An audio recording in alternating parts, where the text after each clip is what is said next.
J'ai été sauvée de manière radicale à l'âge de 21 ans, lorsque j'étais encore à l'université. Je fréquentais une église du mouvement appelé Parole de foi, et j'étais vraiment enracinée dans la parole de Dieu et dans les promesses de Dieu. Mais après un certain temps, j'ai commencé à avoir foi en ma foi et en mes propres performances. Il ne s'agissait plus vraiment de ma relation avec lui et de ce qu'il avait fait pour moi, mais plutôt d'essayer d'amener Dieu à agir en ma faveur.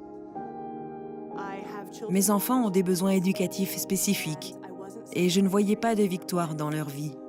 Je priais, je proclamais la parole et je prononçais toutes sortes de confessions, mais je ne voyais pas la victoire. Dans mon église, on me disait que si je ne voyais pas la victoire, c'était parce qu'il y avait certaines choses que je ne faisais pas correctement. Et donc je me disais, d'accord, il faut que je prie davantage, il faut que je sois plus assidue dans la lecture de la Bible, que je passe plus de temps à confesser toutes les promesses de Dieu. Il s'agissait toujours de moi, de mes efforts ou de ce que je devais faire pour que Dieu agisse en ma faveur. C'était tellement axé sur la performance que j'avais l'impression que je n'y arriverais jamais. Je ne serais jamais à la hauteur. Je ne serais jamais assez bien pour que Dieu agisse en ma faveur. Un jour, un ami m'a fait connaître Andrew Wommack et j'ai lu le livre The Balance of Grace and Faith, l'équilibre entre la grâce et la foi. Et cela a tout changé. J'ai lu le livre de la première à la dernière page en très peu de temps et j'ai pleuré tout au long de cette lecture parce que j'ai finalement compris qu'il ne s'agissait pas de moi, il ne s'agissait pas de savoir ce que je pouvais faire pour forcer Dieu à agir en ma faveur. Il n'était pas un génie dans une bouteille qui agissait dans ma vie en fonction de ce que je faisais, mais il avait tout prévu pour moi, il m'aimait. Et cela a vraiment changé ma relation avec mes enfants. Nous avons déménagé. Nous avons pris la décision d'aller à Caris. Mon mari et moi sommes allés à Caris. Et cela a tout changé. J'ai développé une relation forte avec Dieu en comprenant ce qu'il a fait pour moi au travers de son Fils.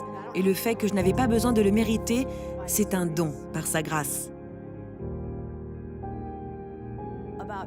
Environ 2 ans après que mon mari ait été diplômé de Caris, mon fils s'est suicidé.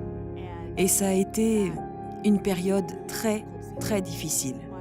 Mes autres enfants sont partis dans le décor. Cela a vraiment affecté notre famille.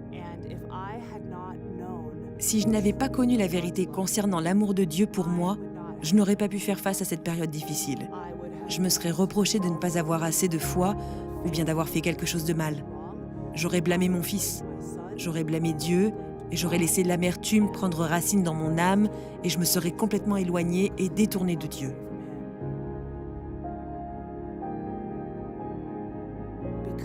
Parce que je connaissais l'amour de Dieu et que je savais qu'il s'agissait de sa grâce et de sa bonté envers moi et que ce n'était pas basé sur mes actions ou mes œuvres, je suis toujours debout aujourd'hui.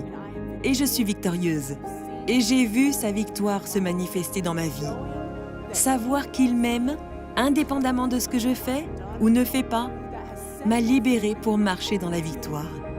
C'est cela, la vraie liberté.